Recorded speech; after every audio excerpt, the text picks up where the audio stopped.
Hello there. Welcome back to Grade 10 History.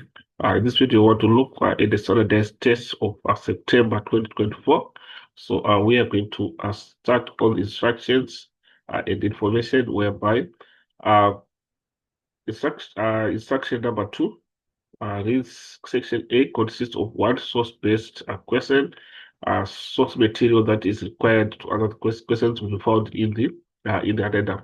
So we have got section A, which is one question. Then we've got section B, which consists also of one essay, a question, and you have to answer all questions. So that is the main part of our instructions. So we go to the first question that we have, that is on section A, on source-based questions. So on the first question, it's referring to source 1A. So we refer to our source 1A. So this is our source 1A, which you need to read before you start to answer the question. So you can go through the source 1A. So we have a continuation in terms of that source. So with that, we move on to the first question that we have, which reads, what general belief, according to the source, existed before South Africa's vast mineral wealth was discovered in the late 19th century? So we refer to the source and try to find out what was the general belief. So if we come here, you'd see that in the source, we read from this part where they say there was a general belief. There was a general belief that Southern Africa was almost similar with that had drawn Europeans to the rest of the continent. So this is the belief that we have, which is as well as pointed out in the other section, as we are saying, the Southern Africa was almost similar wealth that had drawn Europeans to the rest of the continent. So that is on the first part. The second part mentioned two discoveries according to the source that changed the South African economy significantly. So we refer back again to the source and to try to find about the minerals. And if you come on this sentence, it reads the discovery of diamonds, one, in 1869, and of gold in 1886. So we have gold and diamonds. So gold and diamonds is our correct response. Then we move on to the next question. According to the source, who did the international banks and private lenders avail increased cash and credit to? So we refer back again and see that if you come in this part, it reads international banks and private lenders increased cash and credit available to one, local farmers and local miners. We also have prospectors. So those are the responses that we have, as we are saying, local farmers, miners, prospectors. So we move on to the next question, which is 1.1.4. Using information in the source and your own knowledge, explain how the newfound wealth consumer demand fueled higher levels of trade in the history of South Africa. So if we refer back to our source again, if you go through the source, you'd see that the discovery of gold attracted Europeans. The discovery of gold attracted Europeans. Our correct response is that the discovery of gold attracted European or foreign business and investors, and also it presaged the emergence of the modern South African industrial state. So that's what we put that part. So then moving on to 1.1, we check according to our next part is 1.2, which is we are referring to source 1B. So we go to our source 1B, and this is our source 1B. So we can try to go through the source 1B.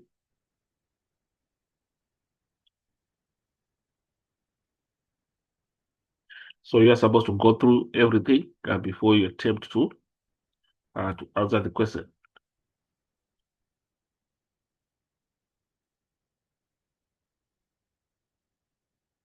So if you check according to the first question, according to source 1B, it says define the concept youth lender in your own words.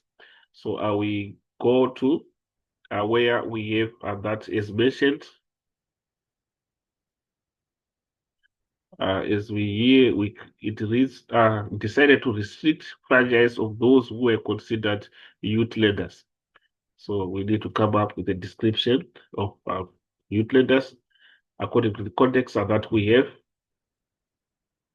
So you'd see that the meaning that we have is that they are the British migrant workers that flocked to the Witwatersrand after the discovery of gold and diamonds. So this is the most appropriate description of that term. Then we go to the next part, which is explain why the decision to increase rates on the part of the newly completed railway that ran through the Transvaal territory became biggest wedges between the two groups.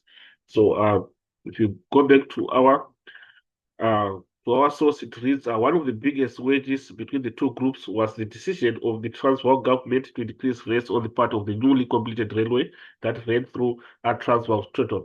So the British answered this demonstration by transporting goods to the Vaal River and then using wagons to the Transvaal uh, in order to avoid paying taxes. So in response to that, they blocked in response to that, is that the Transvaal government to increase rates on the use of the rail. The British saw the increased rates as a way to discourage them from using the rail. So this is the response that we have in terms of our 1.2 or 1.2.3. It reads, according to the source, explain how the Transvaal responded to the British transportation of goods to the Vaal River and then using wagons to the Transvaal in order to avoid paying taxes. So you refer back to the source and see that where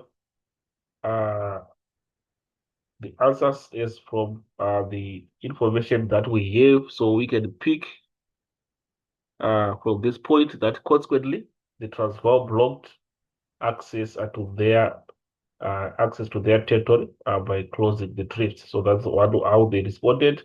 And then also, in addition to the drift crisis, the Kruger government had been putting pressure on the mining companies. So putting pressure on the mining companies is another point. Then in the form of taxes. That's the second point. The third point, and they maintained monopolies over items such as dynamite are needed. So this is another point that we have.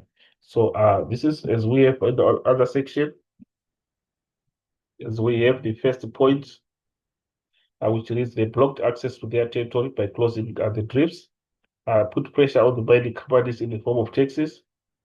They maintained monopolies over items such as dynamite needed for deep level blasting. So these are the points that we have on 1.2.3. The question 1.2.5 reads, according to the source, which uprising played extremely important role in the build up to the South African War. So we check according to the our source. So if you come at this point, it reads Dr. Leandro Star Jepson.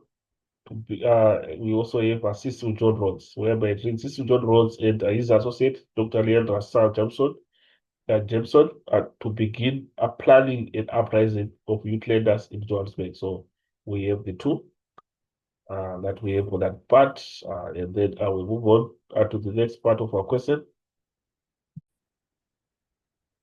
Go to 1.3, whereby we are going to use source 1C, and source 1C is the one that we have here. So we can try to go through. It reads the source below is from an article, The Boer at Bay. It depicts the British workers, in brackets, youth leaders, as dogs surrounding Fort Kruger Watham. So this is the picture that we have.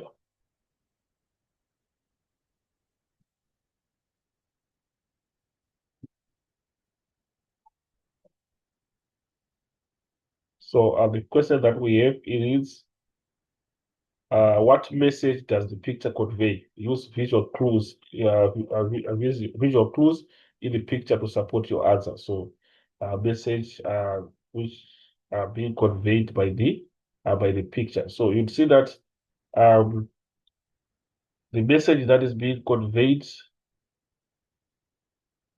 is that it depicts the Uitlanders as British dogs used to attack the Transvaal or Paul Kruger, and that is the first point. And also it displays the British as arrogant. And in other relevant answer can be also correct. Then in the next form of the next question, explain why you would regard the source as useful to a historian researching on the Uitlander question in the British annexation of the Transvaal. So in response to that, it is useful because it shows the Uitlanders as British dogs used to attack the Transvaal or Portugal. That is the first point, and it implied that the British used the Uitlander question to annex the Transvaal. So, second point.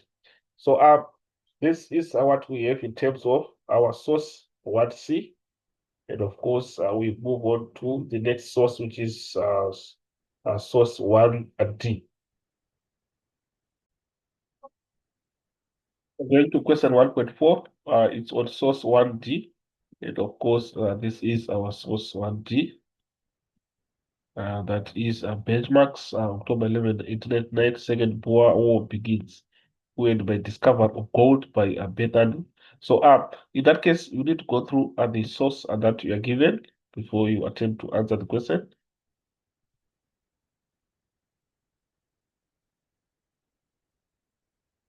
So, the first question that we have reads, explain the discovery of gold in Witwatersrand posed a threat to British domination of the region. So, if you come here at the beginning, it reads, with the discovery of gold in Witwatersrand, South African Republic became the richest nation in Southern Africa, posing a threat to British domination of the region.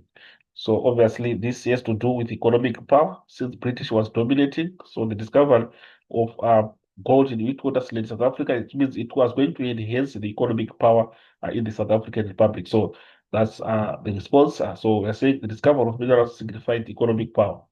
So, and also alternatively, economic power may replace Britain from a global power prestige. So this is what we have 1.4.1. 1.4.2, comment on Alfred Milner's demand to amend their constitution and give political rights to the Uitlanders. So we have to comment on that, where they had to amend the constitution, which we can see according to our source, to try to see where there was amending of the constitution.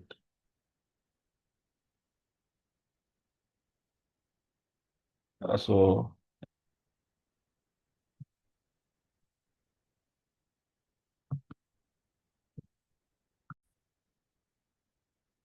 if we come here, we see that Alfred Milner demanded that the Boers amend their constitution and give political rights to the Uitlanders. So obviously, according to that, you'd see that the full voting rights could be in favor of policies that benefited the British Empire. And also, the Britain hoped this would help it wrest control of the South African Republic from the Boers. So that's the response of 1.4.2. So going to 1.4.3, mention three demands in the source made by Sir Alfred Milner to President of South Africa, South African Republic, Paul Kruger during the conference. So what were the demands? And the three demands. So we refer there in the source and try to see where do we have the demands. So the demands are here. We had three demands at this point. That Uitlanders be given the right to vote. So that's the first demand. And that English be used in South African Republic Parliament, second demand. And third one, called the Volksraad, and that all laws of the Volksraad be approved by the British Parliament. So that's the third demand. So we have that as indicated. So we are saying these are the points that we have just mentioned. And go to 1.4.4.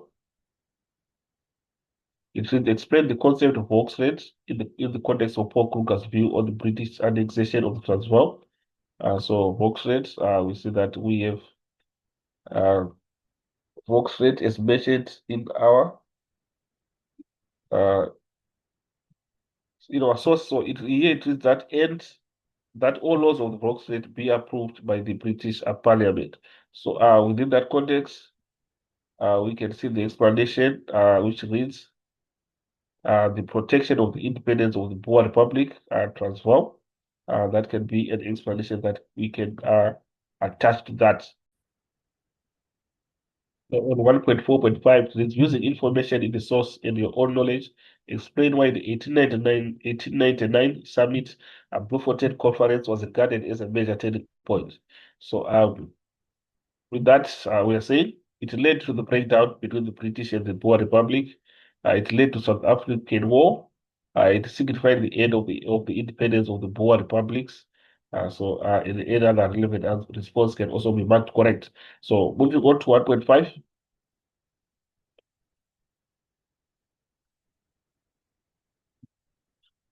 So on 1.5, it reads, refer to source 1C and 1D.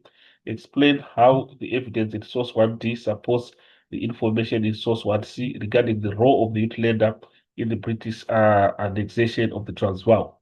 So in response to that, uh, it is source 1C depicts the Uitlanders as British dogs used to attack the Transvaal or Paul Kruger.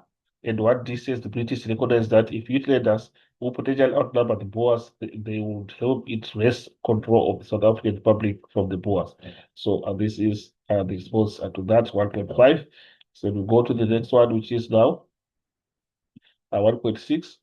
Using the information in the relevant sources and your own knowledge, write a paragraph of 6 lines about 60 words explaining how the influx of the Uitlander in the Witwatersrand uh, threatened the independence of the Transvaal in the 1880s.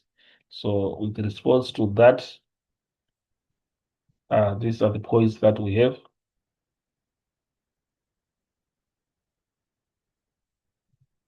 Before mineral wealth was discovered, there was a general belief that Southern Africa was almost destitute. That is what from 1A, the discovery of diamonds in 1869 and of gold in 1886 changed the South African economy significantly.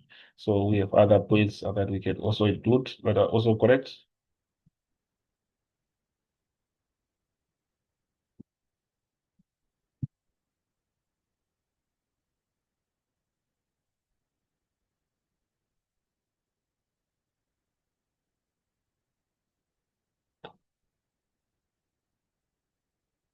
So this marks the end of our first question.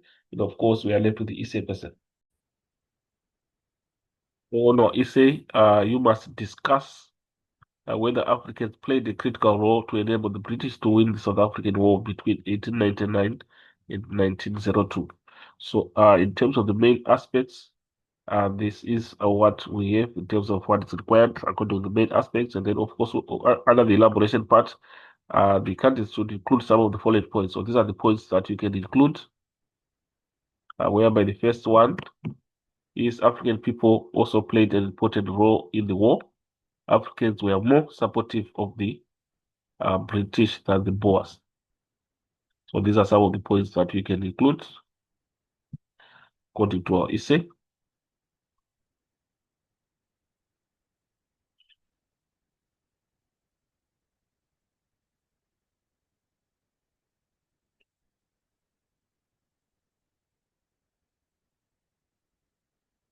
And of course, our essay has got a total of 50 marks. And this marks at the end of our question paper. So thank you for listening, and hopefully the video was helpful. And please let's not forget to subscribe and share the link to our colleagues who are doing grade 10 history. As for this video, I'm signing out. We'll meet again in the next video.